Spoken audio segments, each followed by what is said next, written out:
we proceed? I mean, the SDGs are such a huge topic. So what I'd like to speak now is how do we avoid leaving people behind, and how do we proceed in this important work? And I'd like to start addressing the word hope again, because I think that's so important, so crucial. What we see is that 80% of the younger generation in Sweden in the last poll by WWF worry every day about climate change. And if that generation loses hope, that is really, really a bad situation.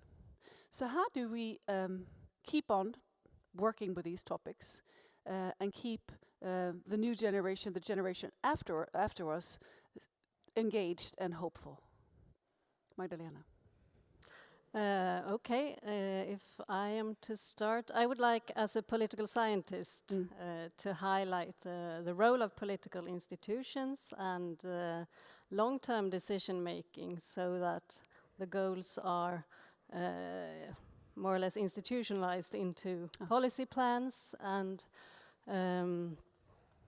decisions that are not only part of short-term political decision-making for this Parliament's mandate, but that carry on after the next Swedish election, for instance, so that in terms of the Swedish Parliament there is a firm base for keeping attention to the goals also for the next round of the Swedish Parliament, however that will look. Will this be, because this right possible? now there is a lot of political momentum and across other spheres of society, business and civil society and so on, but this is a long-term agenda. So we need to build this political momentum into ongoing institutionalized processes.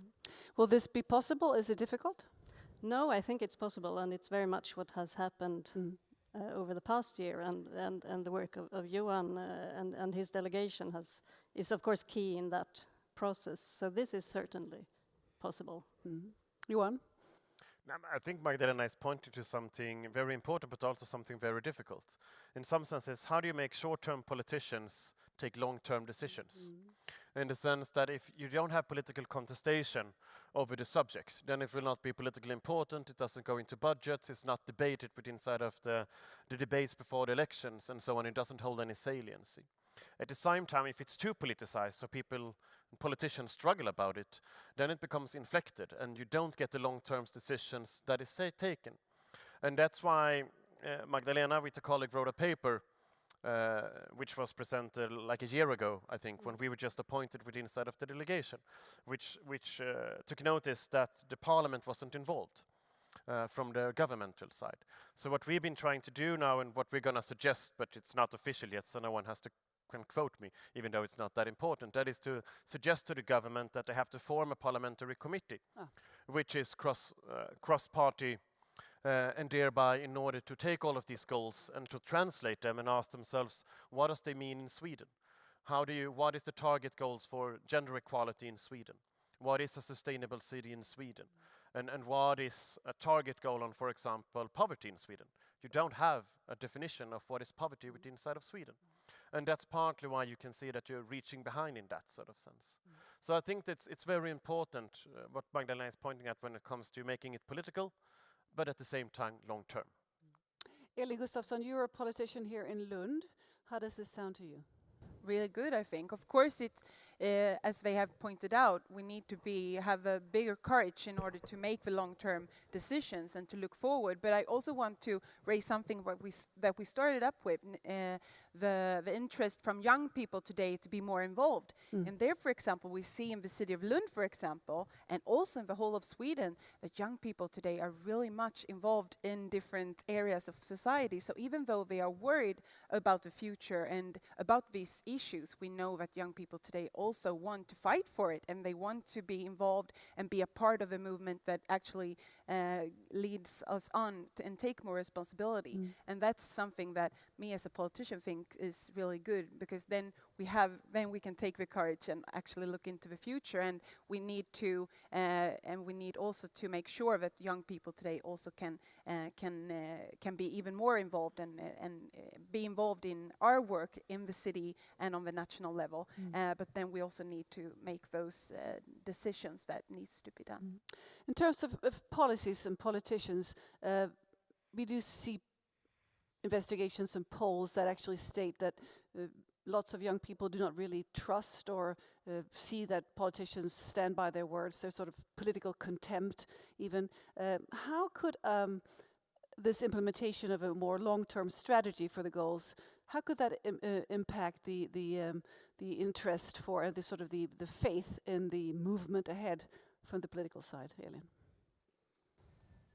I think it's really important that we show that these are prioritized issues in order to make young people, as I said before, to look into the future and feel like we have politicians that look forward and take those decisions that needs to be done in order to make sure that we are making sure that the future generations can look into a sustainable environment in different ways. So, of course, that's a big responsibility from our side, and that is, of course, connected in order to make sure that young people feel more hopeful from that. So, of course, that's connected.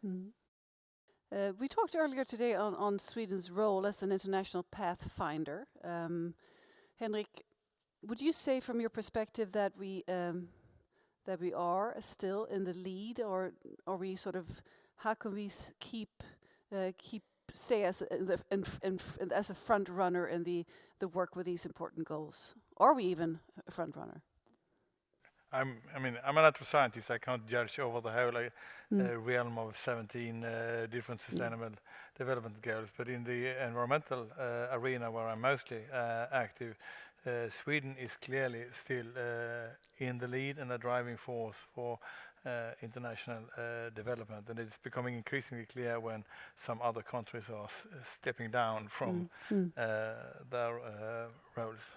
But we are also a very important player in the European Union, and the European Union is, I think, internationally a very important player today, because it's one of the few instances that can stand against some other international developments.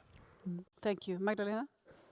Yes, and I would like to add that Sweden has adopted this very ambitiously on the national level. So we should remember that this started as negotiations among governments on the global level, and now, over the past year, the national level has very much been in focus. Now it's coming to the municipal level, but in terms of Swedish international efforts, I think Sweden also has a responsibility to push a bit further than what was possible in these intergovernmental negotiations. So, for instance, if we look at the role of democracy in this set of goal, it's very marginal. There are some democratic values mentioned, but democracy was too politically contentious for to be explicitly included. So I think internationally Sweden has a very important task as a role model for how democracy can be a key both procedural ambition, but also a substantial. This also applies to a human rights perspective, for instance, in Swedish international development cooperation, but also the capacity building that Sweden can contribute, such as in areas as maybe not too funny, but taxes and statistics are two very hot topics internationally in the setting of SDG work. Thank you, Magdalena. Lena Ney? Yeah, I agree. I do think that we have a very good reputation when it comes to sustainability, and we can see that when we have students coming here to Lund University from all over the world, and we ask them, why do you come to Lund? And one of the main reasons they come here to learn about environmental issues is because they know that Scandinavia, the branding of Scandinavia, is related to environmental issues. But I do think that we have many aspects that you're saying, and another thing is, for example, that we do collaborate. I think we have an experience in Sweden, at least, that we do collaborate with within the society. And that's something that we can see within the cities, for example, where we meet. We meet academia here in Lund, meet with the cities, we meet with the companies, we meet with all different kinds of organizations, and we come together and we discuss what is it actually we can do to meet these goals, and how do we do this? It's not only about sort of the problems, but it's really how can we solve the problems. So that I think is a bit unique actually for Sweden. We like consensus. We like dialogue, don't we? I think we do. Johan? If you're looking why Sweden performs as the #1 in those rankings that have been done by the OEC and others, I think it's, you have a good, well-developed welfare system. The problem is that young guys on the countryside and people in the suburbs are not included in that. That's where you see the school results tricking and health going down. You can see that you have had a business community which been kind of pro climate and sustainability, which means that it's decently in the front in global competition. But the third aspect is that in times of economical structural changes and unemployment, you have had strong trust of the institutions because the society have been there when it comes to labor market policy and when it comes to education and so on. So in Sweden, what is unique is that you have a very high trust to institutions and to other people, which is what you're pointing at, because we're good at collaborating and so on. And that is partly why we are, as Magdalena pointed out, we're a not so corrupt society because we have strong democratic institutions. So in this agenda, if it's no one is allowed to say which goal that is most important. But goal number 16, which is just pushing for institutions, is actually the most important goal, because institutions' capacity to change, that is what is deciding on what is a society's capacity to transform. And what we know is standing in front of that is a huge transformation, where people are seeing that digitalization, climate is pushing out a lot of jobs from the labor market. And that's why they're voting for Trump, because he says, no, that's not going to happen. But we know it's going to happen.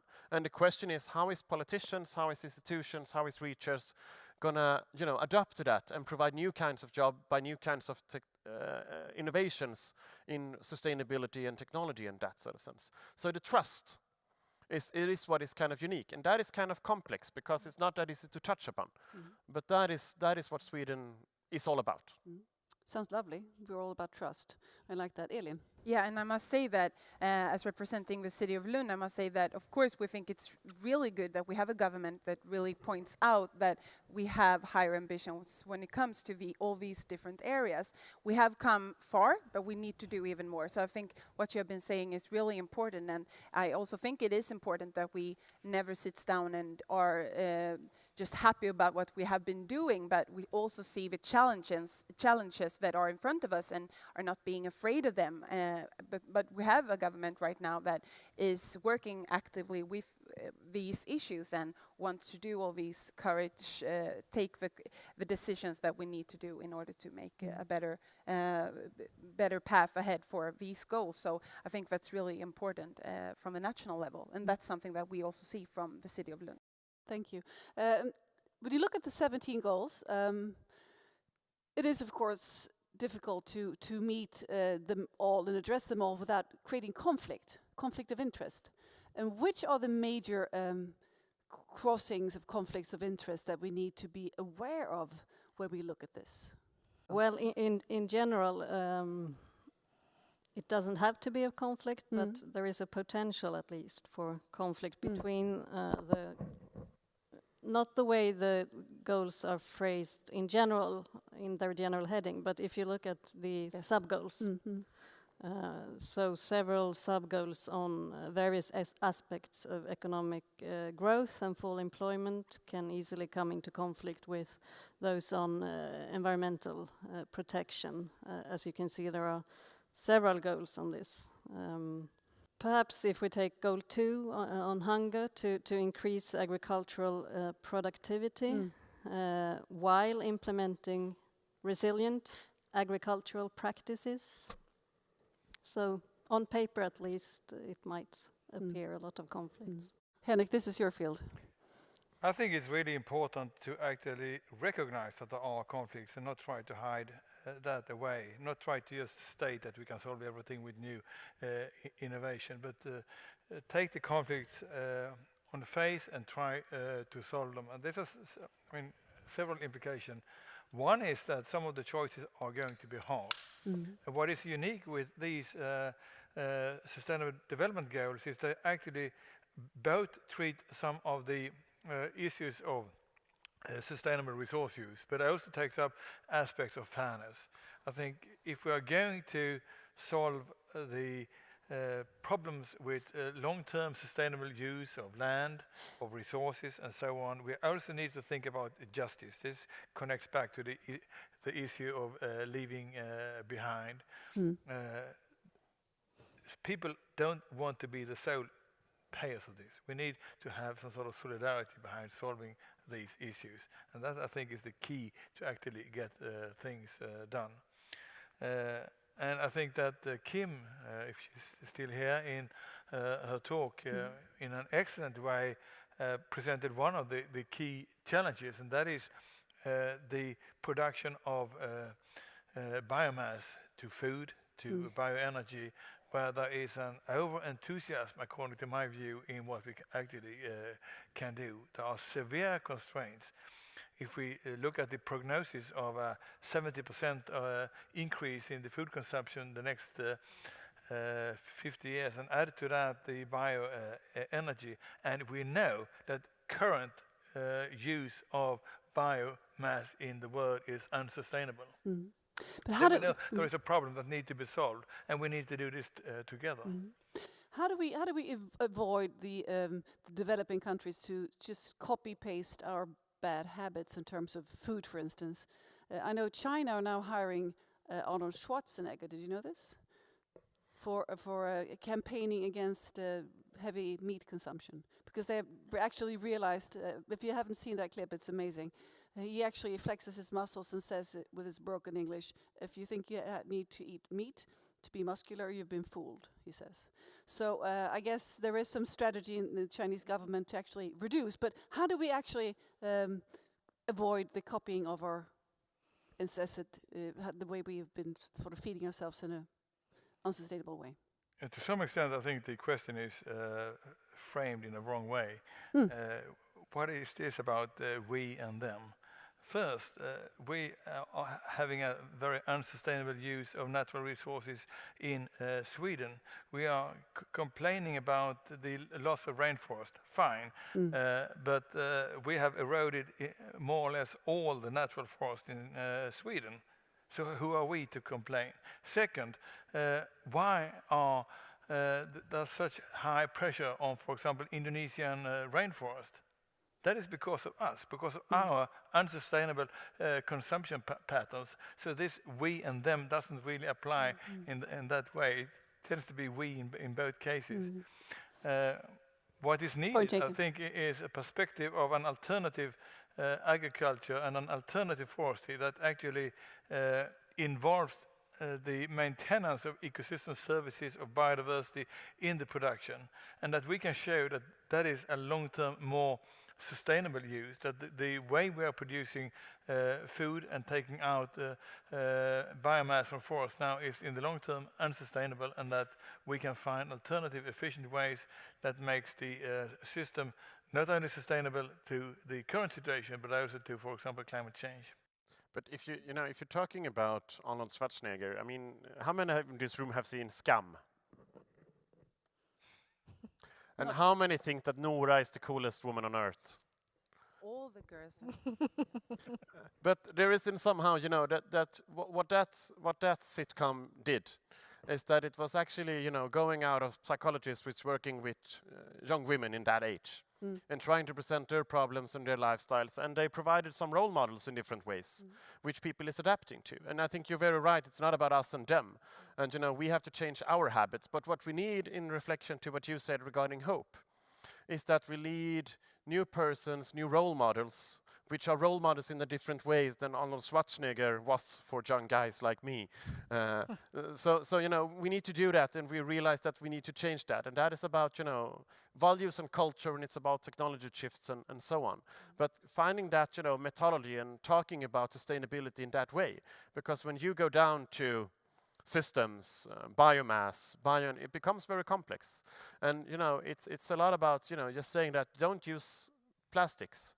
Use, paper coming from the biomass, which can be reused, which can be adapted into a circular economy, and showing how do the steps that I'm trying to do from Kimberly's excellent presentation, trying to eat less meat, and what is the effect that has, and that interlinkage between what is it that I'm putting on my plate, and what is happening with green gas emissions worldwide. How do you explain that in some sort of solid way, which means that we do act differently?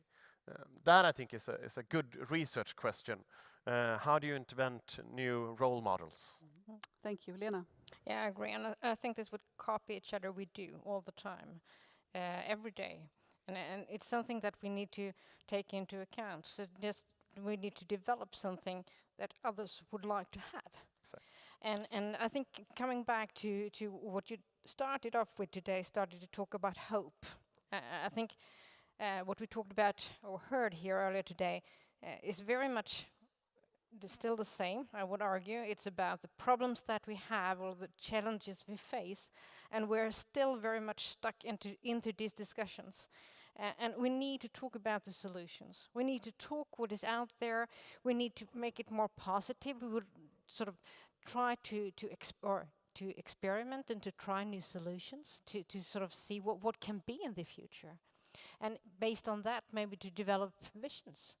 So what is the vision for you? And by providing these visions for our politicians, for our young people, then we can start a journey of change. But not by sort of scaring off people. I don't think we will. I mean, it's important to realize that we have challenges, and that's one of the reasons why we do need to change. But I think that's not a main driver. We need to find the solutions, and we need to find the visions. How about visions? I find very often as a writer and a speaker and a moderator that when I present a lecture with visions, people are very excited because it feels like there's a lack of visions. But how do we, as a collective, for instance, you represent politicians, different sectors of society, how can we present more visions to facilitate change? How is it possible? In your position, for instance, Magdalena, do you feel that there are enough visions that people could actually envision stepping into something different that we might not have already? Well, I think researchers can certainly fulfill that function of providing visions with, of course, different degrees of realism, but different scenarios, for instance. And we should remember that the Sustainable Development Goals are the outcome of political compromise and negotiations. So it's not a vision in that sense based on pure visionary thinking. It is very much a political agreement and compromise. So researchers can certainly fulfill that function, as can civil society, I think. As you already emphasized, Johan, they for instance, in their shadow reports to the UN, they have often more visionary thinking than what states can come up with. But it's interesting what Magdalena is saying, because she's pointed out that this is a political compromise, and at the same time as it's the most visionary, ambitious thing that we have. And that is in somehow pointing to your question, the lack of visions in that sort of sense. And from the delegation's point of view, and we're going to translate this agenda into Swedish, we sort of landed on the frame sustainable welfare. So we're going to try to say that, 2030 agenda, these 17 goals for sustainable development, in Sweden it actually means sustainable welfare. And that's kind of strong and good, we think. And at the same time, is it visionary? No, not at all. So there is a real lack out of it, and I think that there has to be a young generation which is formulating that vision, because in somehow we are already preoccupied in our minds, so we don't really get out of it. Thank you. We have a question. Not Olsson. Here we go. That was a very bad toss. Just stuck in my thumb. Not so much for. I just talk into it. Yeah. My thumb stuck. I noticed something very discouraging. The political scientist who says that the visions should come from researchers and NGOs. It could come. Isn't that the role of politics, to come up with visions? Take on Magdalena. Yes, of course it is. Of course it is. I was thinking very much specifically in relation to this agreement not being a vision. We shouldn't think of this as an ideal vision. But of course, it's the role of politicians to come up with visions. Though it's a delicate balance, because in the very short-term world that politics is often, this is often compromised, the long-term visionary thinking. So I think that's not as straightforward. Johan, and then Henrik, and then Lena, and then Elin. I think you can put that question the other way around and be a bit provocative and say that most of the great political projects have been coming out of research, evidence-based things of how do we do things better. And what I think perhaps is we're lacking, that is really bold researchers who put forward visionaries which they can be adopted by politicians. So I would say that the problem is both on the politician side, which doesn't have a vision and doesn't want anything, but also from the research community, which isn't visionary enough. Einstein, I think, said something like, researchers, scientists are artists because they innovate, they perform, they create something that doesn't really exist. And I don't see that many, artists among the researchers today. Henrik, do you agree? Do you Not have any really. artists in your faculty? I think science has an enormous role in explaining how dear the situation actually is. And that is not about the visions. That is about describing the sort of crisis that you didn't really like to describe in your talk. But I think there is a very large unawareness of what the situation is and how things are linked. I think that is the main reason why, for example, Trump and others try to close down climate change research, because they know the power of knowledge. I also think there is a need to do research around questions about how we can actually find effective mechanisms to affect people's behavior. A lot of those hard choices that we have to make, we can't really make on an individual basis. That is practically impossible. We need political mechanism. I would like to buy all my paper from forest that is grown with a continuous forestry in Sweden. How do I do that? Of course, it's impossible because that doesn't exist, because the research actually underpin it doesn't really exist. That needs a political decision about trying it out, see if it works, and make sure that it can compete in the market. I was just wanted to say that about visions. Of course, politicians need to set out the visions, and of course we have visions. And if I look into the city of Lund, as I said before, we are really proud that we have a government, even though they have been a lot of compromising in order to reach this far. We still have a national level that pushes these issues forward all the time. And as the city of Lund, we are also really clear on what our visions are, and that we need to work with all these issues in order to move forward, and not at least the environmental issues that we have been really successful with. So of course we have visions, and we also there have a responsibility in order to involve our citizens in different ways, and to show how we're going to reach the vision in different ways. And that is of course a work that we are doing all the time in different ways. Now I And I'm remember. just going to say, of course, in connection with academia and the research, and that is, I think we're going to look into that a bit later also, and that's why we have such a great collaboration with academia and research and so on, because we know that is needed in order for us to show out with what way we need to go. Thank you, Lena. Yeah, I think it could be great if we have the researcher as an architect, or we could have the politician sort of the person pointing where to go. But I don't think that is really the case. I do still think that this is about collaboration. And I think to make this happen, it's really about to form these visions and where to go. We need to do that together. And we will have different roles in this process. And say that's one of the reasons tomorrow we will have one event talking about climate, and we will do that in collaboration with the companies, with students, young people, with university, with cities. So there will be many. I think that's really important too. Thank you. I think it was Johan again.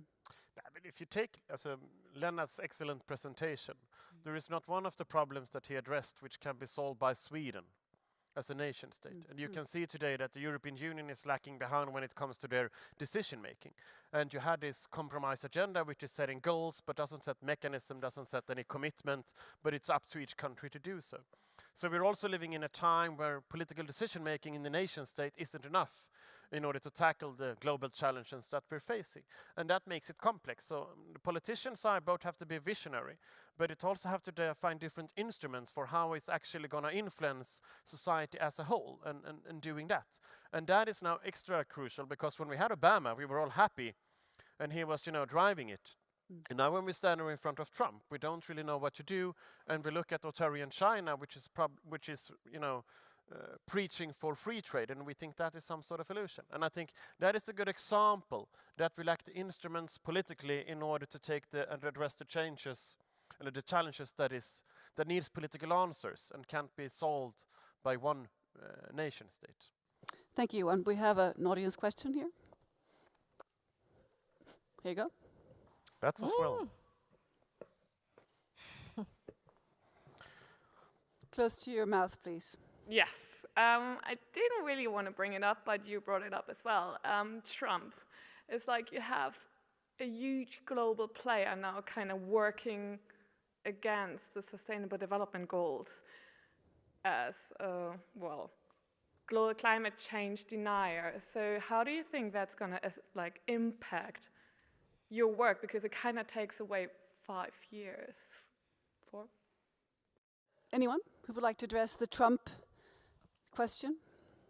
I think that Trump is the example that democracy cannot be for granted, because I think that what you're seeing now when it comes to deterioration of democracy and the first step of fascism, that you actually can see within inside of the United States, and if you're looking back at his rhetorics and his campaign, how he's forming the We and Them team and so on. At the same time, I think that what is also obvious is that the policies that Trump now is pushing forward, when it comes to climate change, when it comes to economics and so on, they're not going to work. So in somehow he's going to prove himself not being workable. The question is, what is happening during these 5 years? How much is tension raising within inside of society? How many conflict is created? And how much time can we actually lose when it comes to tackling climate change? And the pure answer is we don't have so much time to lose on that one. So therefore we're living a very difficult time.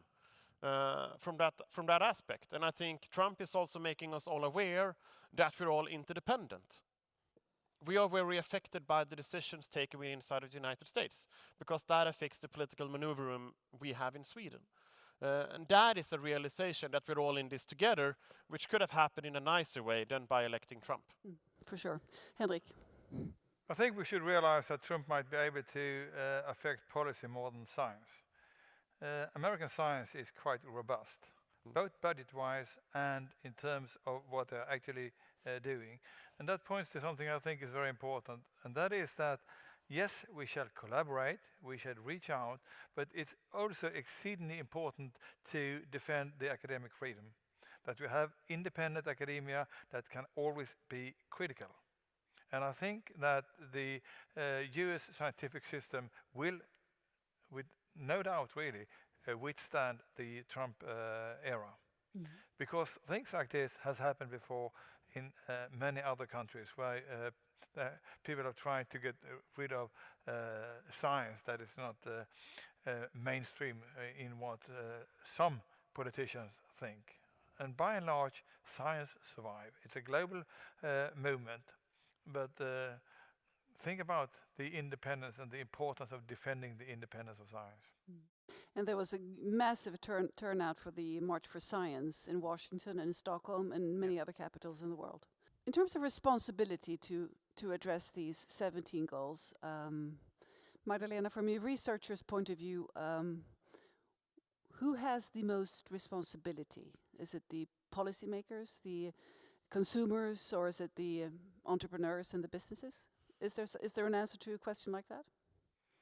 Well, at one level there is, because I would say the prime responsibility lies with national governments now to create these long-term systematic structures that we already talked of earlier, so that to create enabling conditions for civil society to thrive, for responsible business, for individuals to make informed choices. So the issue of leaving no one behind, which is very central in Agenda 2030, will require difficult political decisions.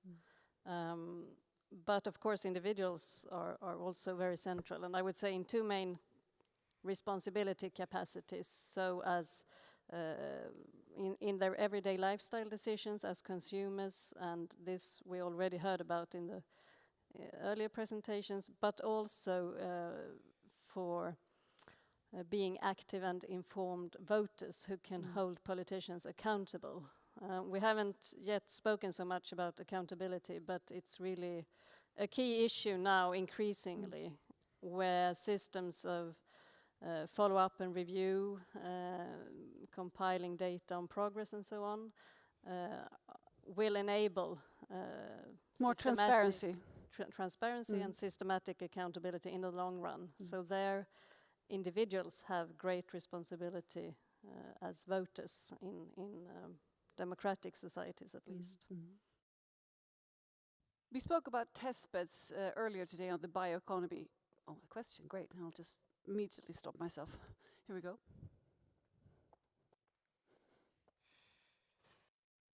I really wonder how can we integrate companies and I really wonder how can we integrate companies and private sectors in those issues, and how, because I don't see a lot of vision in this context. I see a lot of politicians, not a lot of politicians, a lot of academics that talks about those global issues, a lot of individuals, but not a lot of companies and so on. So I really wonder. Thank you. Companies, more enterprising ideas in terms of the SDGs. Who would like to address that question? I'm looking at you, and you look like you want to answer that one. When I studied economics here in Lund, somehow it's tricky when it comes to risk. Because what happened when you had the signing of the Paris Agreement on climate, that is in somehow the business community realized that it's going to be a stronger risk sitting on unsustainable investment share in all companies which invest in coal, gasoline and so on. When you have this political commitment, will change taxation, where investments is going and that kind of in. So when business community started getting the signal, hey, I'm going to make my money not in oil, but in solar cells, then you have that transformation. So I think that a lot of parts of the business community is stepping in, and it's driving and it's being more visionary than the political side. And that is basically run by those which is holding great investments.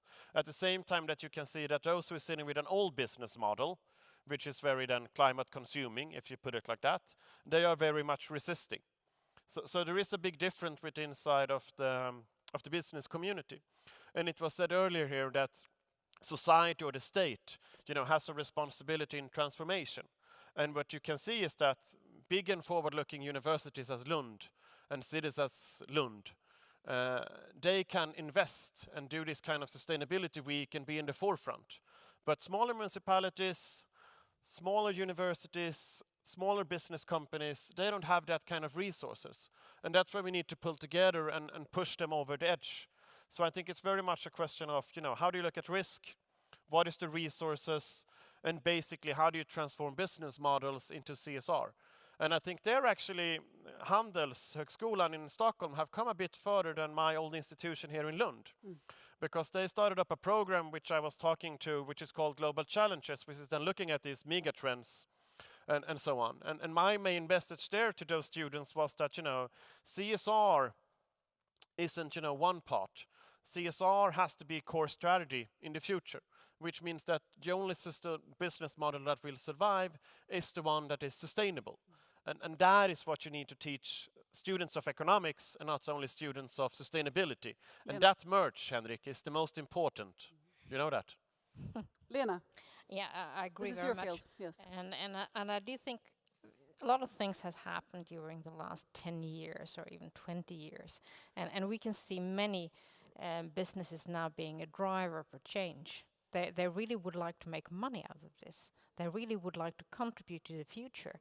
And we are very often contacted by different, and we do work together with a lot of companies, and they are really sort of pushing us. So what can we do next, and what is the next step to take? And I think there is a lot of energy actually out there within many businesses, and not only the big ones. Sometimes the big ones can be the more difficult ones. It depends on sort of, and you have all these small newcomers that really can see that there is something going on, and they can sort of build up a new company based on their skills. We had a conference earlier today on bioeconomy, and we spoke on test beds, the importance of testing and trying out solutions. Do you see any specific achievements on that field, and from your perspective? I think that's necessary. I think sort of if looking back into development, sort of we have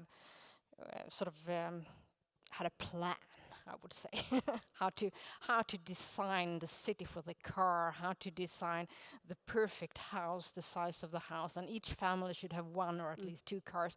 What we can see now is that things are changing. We may not want to live the same way we have done for a long time.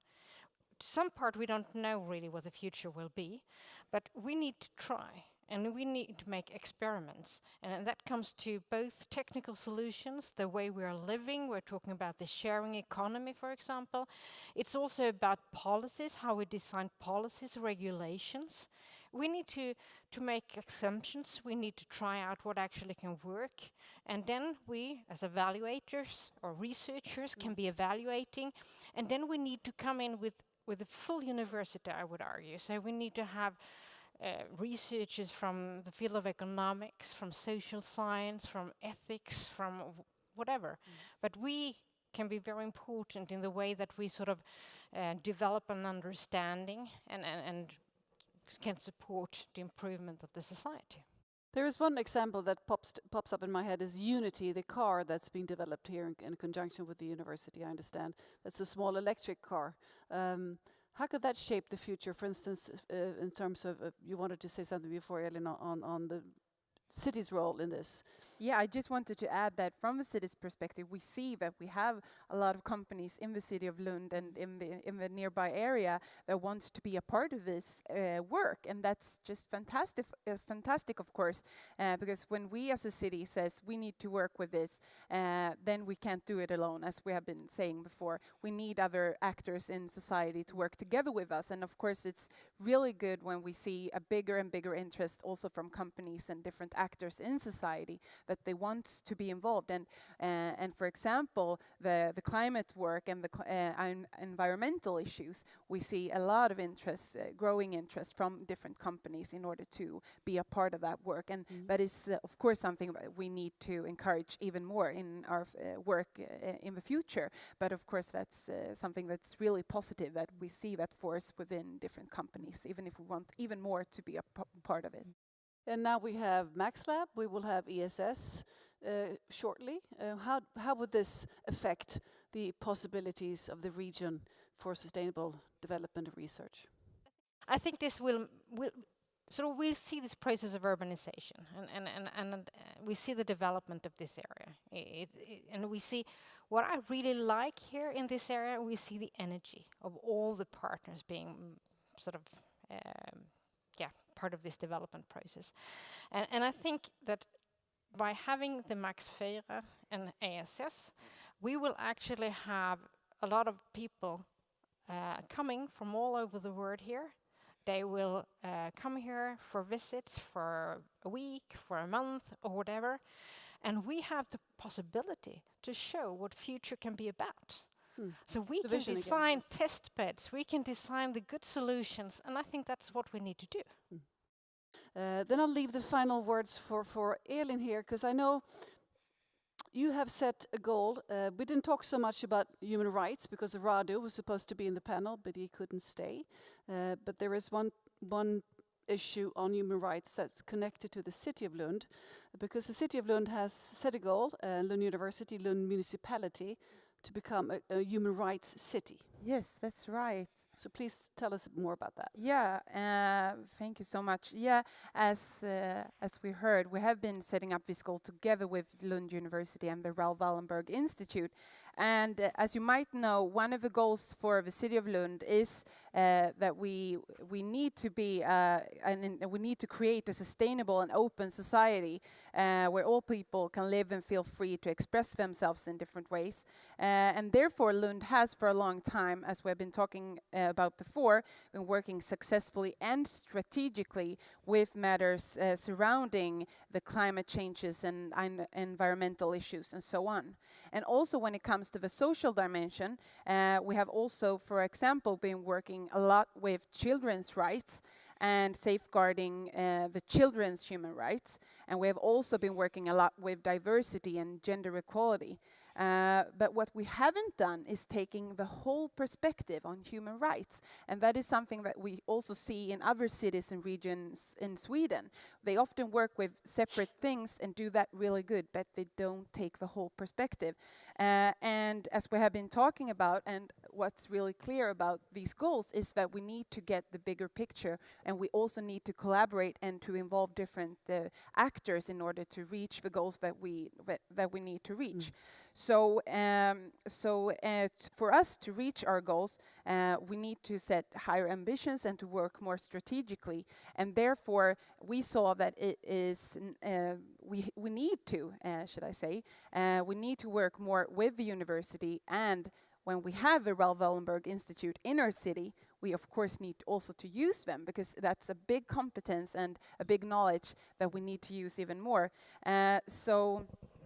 As I said, we know that we can't do all these things by ourselves, so we need to work together in order to achieve all these things. And that's why we decided to partner together with Raoul Wallenberg Institute and Lund University. And we decided that we are going to be a human rights city. So what we are When will doing that be? right now, But is it going to happen? as soon as possible, As of course. possible. And we are right now in a big process with straightening out. We are planning out what we need to do. So we are looking, where are we right now? And as I said, we know that we have been working a lot with children's rights and climate changes and all these things, but we need to get the bigger picture and set the human rights agenda in the broader picture. So that is a big process that we are in right now, and that's really exciting. And I look forward to continue the process, because we know that, as I said, we need to work together in order to reach all these goals that we have for our city. So I think it's really important also that, as I said, we use the competence that is around us, and of course Lund University and the Raoul Wallenberg Institute is Thank really you. important. So yeah. Thank you. I That's what think we you are have a doing right now. colleague in the audience. Yeah. Just to identify yourself, Ulrika Dagård. Could you stand up, please? You're a demokratiutvecklare, so just turn around so people know your whereabouts. We will not have so much time for you to give a brief now, because we're running late. But you will be working with the democratic rights developing topics here in Lund. So people can address you if they want to know more afterwards. Thank you, Ulrika. Thank you. All right. Broad topic tonight. It's very difficult to grasp everything, but we touched a little bit on different topics here. Do we have one or two final questions from the audience before we let the choir come back into the room? The Earth Choir, they're waiting impatiently in the foyer, I think. Well, warm thank you to the panel for your involvement and your good work, and we'll just keep at it, won't we? Yeah. Yes. Thank you.